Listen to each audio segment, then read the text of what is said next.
Hello friends, zeta axis के एक और वीडियो में आप लोगों का स्वागत है। और आज के वीडियो में हम देखेंगे सुनामी वेव्स। हम देखेंगे कि सुनामी वेव्स का फॉर्मेशन कैसे होता है, कैसे ये ओशंस में प्रोपोगेट करते हैं, और फिर वेव सोलिंग इफेक्ट क्या होता है जिसके कारण इसकी हाइट इंक्रीज होती है। तो आज हम ये सब देखेंगे आज के वीडियो में। तो सबसे पहले सुनामी जो होता है वो इसलिए आता है क्योंकि अर्थक्वेक ओशन के अंडर आता है। सबसे कॉमन कॉज सुनामी का यही है कि अर्थक्वेक जब ओशन के अंडर में आएगा तो आपको सुनामी देखने को मिलेगा। यहाँ पे हम एक सबडक्टिंग प्लेट देख रहे हैं जो कि ओशन के अंदर है, और यहाँ पे ये कॉन्टिनेंटल प्लेट है। अब ये क्योंकि सबडक्ट हो रहा है लगातार, तो इसका इसलिए यहाँ पे फ्रिक्शन है। फ्रिक्शन के कारण ये भी बेंड हो रहा है, इसका भी आप देखेंगे थोड़ा बेंड हो गया है।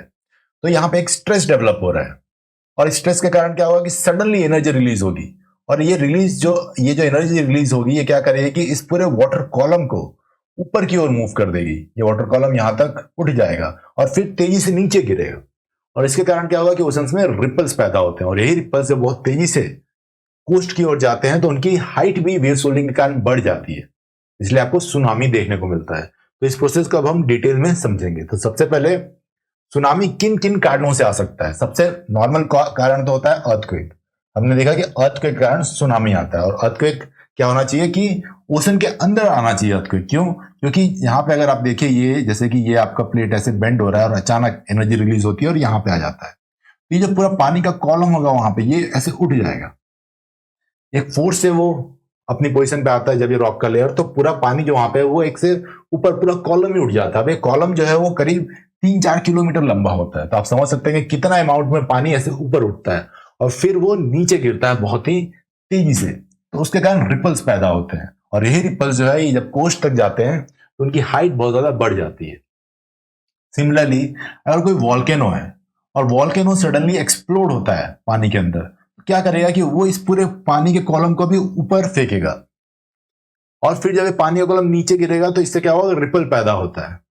सिमिलरली लैंडस्लाइड्स भी होते हैं ओशंस के अंदर। ओशंस के अंदर हमने देखा था कि माउंटेन्स होते हैं, फिर कोस्ट पे भी कॉन्टिनेंटल स्लोप होता है जो बहुत स्टीप होता है। तो वहां पे क्या होता है कि स्लाइड्स होते हैं। अब जब ये लैंड स्लाइड होगा तो बहुत ज्यादा अमाउंट में आपका जो लैंड है वो ऐसे स्लाइड होता है। तो यहाँ पे जो पानी है, वो भी ऐसे फोर्सफुली ऊपर उठ जाता है। फिर से इससे भी आपको सुनामी पैदा हो सकता है। और फिर एक कारण है मीटोराइट, जैसे उल्कापिंड जो होते हैं वो अगर समुद्र में गिरते हैं और उनका साइज एक लेवल से ज्यादा है, तो वो भी क्या करेंगे कि पानी को बहुत ज्यादा डिस्प्लेस कर देंगे एक झटके में।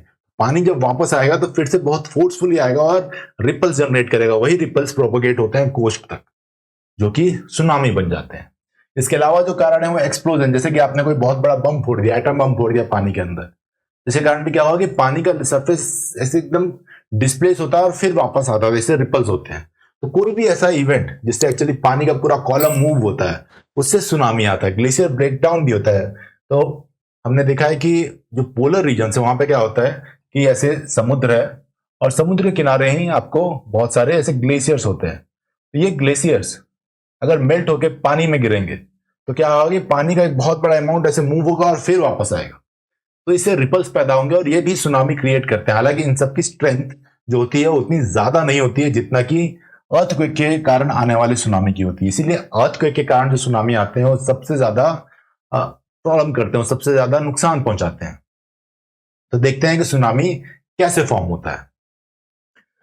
तो देखिए यहाँ पे हम ये देख रहे हैं, ये हमारा ओशन फ्लोर है, और यहाँ पे समझ लीजिए कि अर्थक्वेक आया जिसके कारण ये पूरा जो ओशन का फ्लोर है इस तरह से ऊपर हो गया और फिर नीचे हो गया। तब क्या होगा कि ये जो पूरा वाटर कॉलम है, यहाँ पे पूरा का पूरा जो वाटर कॉलम है ये भी ऊपर की ओर मूव हो जाएगा, क्योंकि पूरा ओशनिक फ्लोर ऊपर उठा था। ये वाला वाटर कॉलम भी ऊपर उठेगा और फिर तेजी से गिरेगा।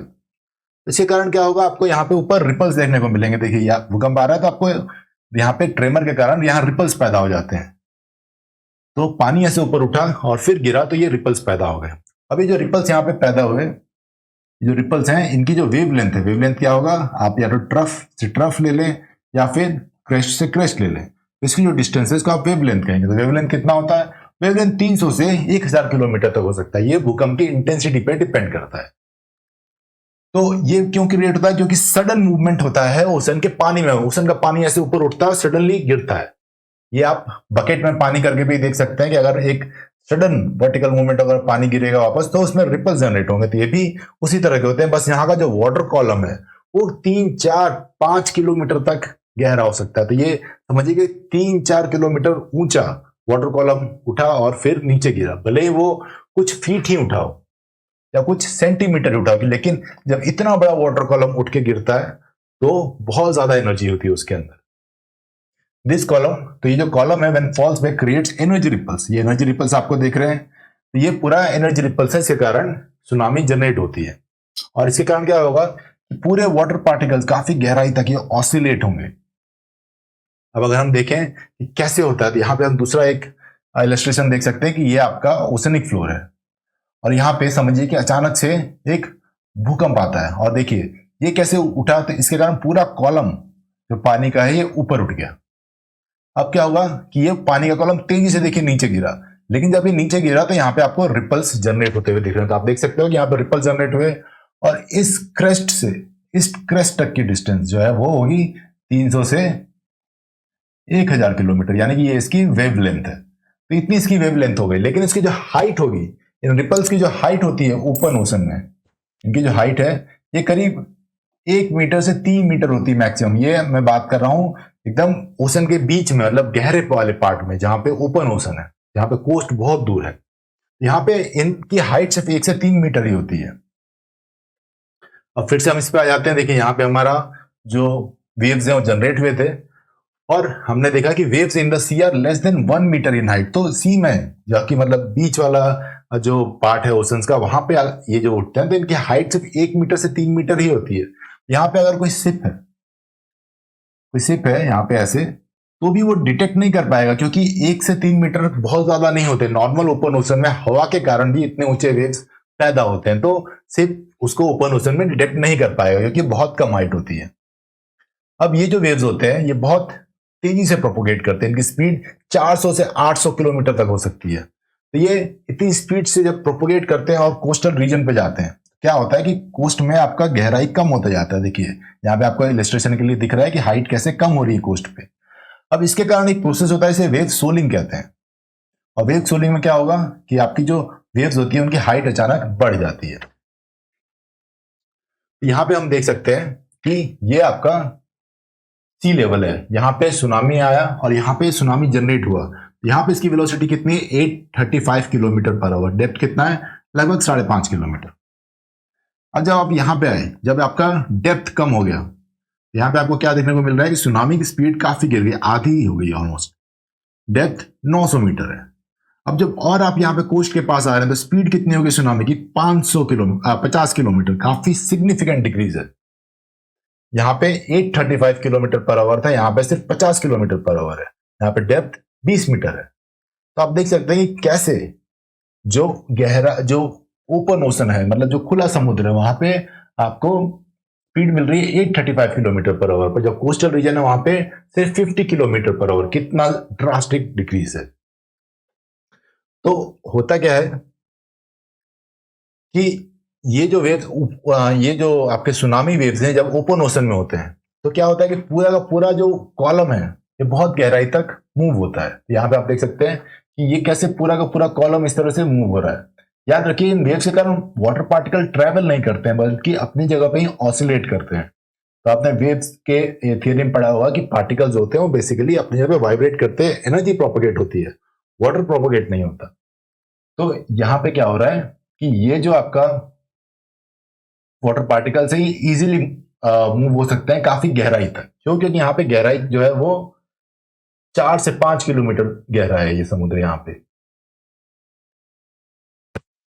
लेकिन जब आप कोस्ट में आते हैं, आप देखिए यहाँ पे अब क्या हो रहा है कि ये जो नीचे वाला वाटर पार्टिकल है ये फ्रिक्शन इस पे एक्ट कर रहा है, इस कोस्ट का। क्यों? क्योंकि यहाँ पे गहराई कम हो रही है। अब इसकी जब स्पीड कम होगी इस वाले लेयर की, तो क्या करेगा कि इस वाले लेयर, जिसके ऊपर का जो लेयर है उसके ऊपर भी फ्रिक्शन लगाएगा, इसको भी फ्रिक्शन लगाएगा, इसकी वेलोसिटी कम कर देगा। ये क्या करेगा, ये इसके ऊपर फ्रिक्शन लगाएगा और इसकी वेलोसिटी कम कर देगा। ये फिर इसकी वेलोसिटी कम करेंगे, और ये ऐसे सब्सिक्वेंटली हर एक लेयर अपने ऊपर वाले लेयर की वेलोसिटी कम करते जाएगा। क्यों? क्योंकि वो खुद जब कम स्पीड से मूव हो रहा है तो ऊपर वाले लेयर पे वो फ्रिक्शनल फोर्स लगाएगा, उसके मूवमेंट में वो अवरोध पैदा करेगा, उसे फ्रीली घूमने नहीं देगा। इसके कारण क्या होगा कि इनकी जो स्पीड है वो कम हो जाएगी। तो इवेंचुअली सरफेस पे जो वेव पास हो रही है उसकी भी स्पीड कम हो जाती है। इसीलिए जब भी ये वेव्स कोस्ट में आते हैं तो फ्रिक्शन, जो कोस्ट का जो डेप्थ है वो डिक्रीज होता है, उसके कारण फ्रिक्शन पैदा होता है, उसके कारण इनकी वेलोसिटी काफी कम हो जाती है। अब होता क्या है कि देखिए यहां पे वेलोसिटी है 400 से 800 किलोमीटर पर आवर, हाइट काफी कम है, वेवलेंथ 300 से 1000 काफी ज्यादा है। लेकिन जैसे वो यहाँ पे पहुंचेगी, यहाँ पे कोस्टल रीजन में पहुंचेगी, आप देखिएगा कि वेलोसिटी डिक्रीज हो गई 10 से 40, 400 से सीधे 10 से 40, हाइट 20 से 30 मीटर। तो समझेंगे कि हाइट क्यों बढ़ता है।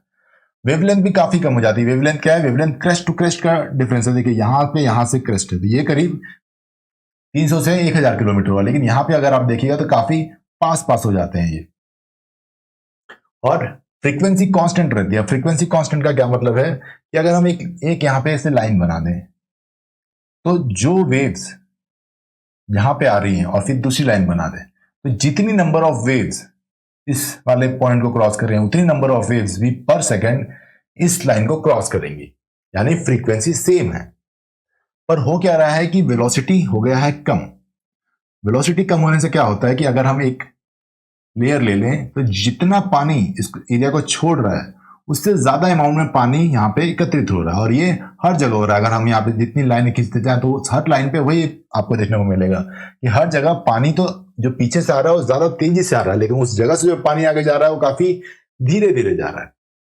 तो इसके कारण क्या हो रहा है कि वाटर जो है वो एक्यूमुलेट होता जा रहा है, और इसीलिए उसकी हाइट बढ़ते जा रही है, क्योंकि आगे वो जा नहीं रहा है, एक ही जगह पे सारा पानी इकट्ठा हो रहा है, तो उसकी हाइट इंक्रीज हो जाती है। तो इसे कहते हैं वेव सोलिंग इफेक्ट। इसीलिए वेलोसिटी कम होती है तो वेव्स की हाइट बढ़ जाती है। इसमें एनर्जी कंजर्वेशन भी लगता है, तो इसे एनर्जी कंजर्वेशन भी कहते हैं। तो surface wave motion is linked with water particles. तो हम ये जो सरफेस का जो मूवमेंट है सुनामी वेव्स का, वो जो वाटर पार्टिकल्स है उनसे लिंक्ड होता है, जो काफी गहराई तक होते हैं। तो आप देख सकते हो कि यहाँ पे कोई फ्रिक्शन नहीं है, लेकिन यहाँ पे फ्रिक्शन लगता है, क्योंकि वेलोसिटी कम होती जाती है। इसीलिए जो डेप्थ है, अगर 7 किलोमीटर का डेप्थ है तो आप देखोगे वेलोसिटी करीब 950 किलोमीटर, वेवलेंथ भी 300 है। लेकिन जैसे जैसे डेप्थ कम होता गया, स्पीड भी कम होता गया, वेवलेंथ भी कम होता गया। ये हम देख चुके हैं कि शैलो सी में क्या होता है कि यहाँ पे पार्टिकल्स के ऊपर फ्रिक्शन लगता है, तो ये सब एक दूसरे का वेलोसिटी कम करते जाएंगे, इवेंचुअली सरफेस की वेलोसिटी भी कम हो जाएगी। तो due to principle of conservation of energy, देखिए यहाँ पे principle of conservation of energy लगता है, इसके कारण जो स्पीड डिक्रीज होती है वो हाइट से कंपनसेट होती है। मतलब स्पीड डिक्रीज होती है तो उसी प्रपोर्शन में हाइट भी बढ़ जाती है। The incoming waves pile up, तो जो वेव्स पीछे से आ रहे हैं वो यहाँ पे ऑलरेडी जो वेव्स है उनके ऊपर और ऐड करते जाएंगे पानी। क्यों? क्योंकि यहाँ पे जो वेव्स है वो काफी धीमे स्पीड से मूव कर रहा है और पीछे से पानी और ज्यादा तेजी से आ रहा है, इसीलिए पानी जो होता है पाइल अप होते जाता है। तो ये देखिए total energy of the wave remains nearly constant. तो देखिए हर जगह यहाँ पे अगर आप वेव की एनर्जी निकालेंगे, इसका एक फॉर्मूला होता है, तो उसमें आपको देखने को मिलेगा कि वेलोसिटी जो इनकी एनर्जी है वो हमेशा सेम रहेगी हर जगह पे।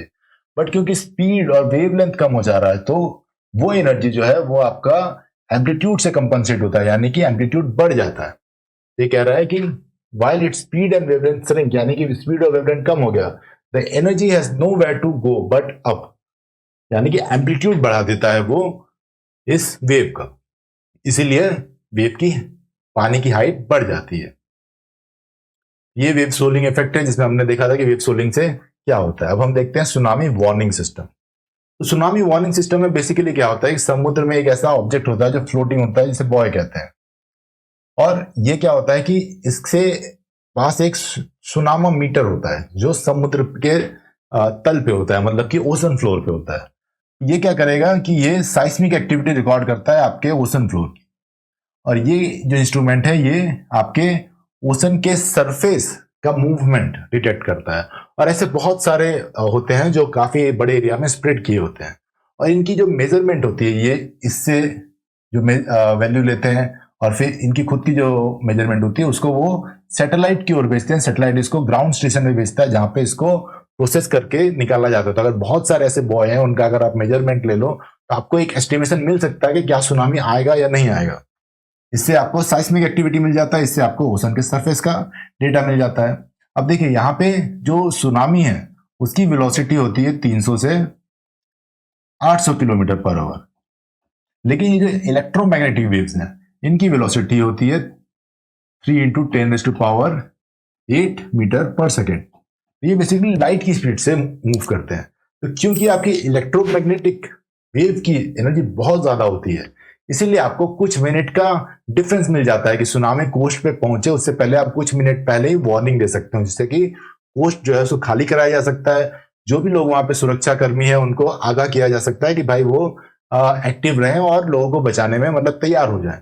इसीलिए ये सिस्टम वर्क करता है, कुछ मिनट का आपको टाइम फ्रेम दे देता है जिससे आप अपना सिक्योरिटी कर सकते हैं। तो इसके साथ हम हमारा सुनामी का ये वीडियो एंड करेंगे। अगर आपको कोई भी डाउट हो तो आप कमेंट में पूछ सकते हैं। बाकी वीडियो अच्छा लगा तो सब्सक्राइब जरूर करें और दोस्तों को शेयर भी करें। Thank you.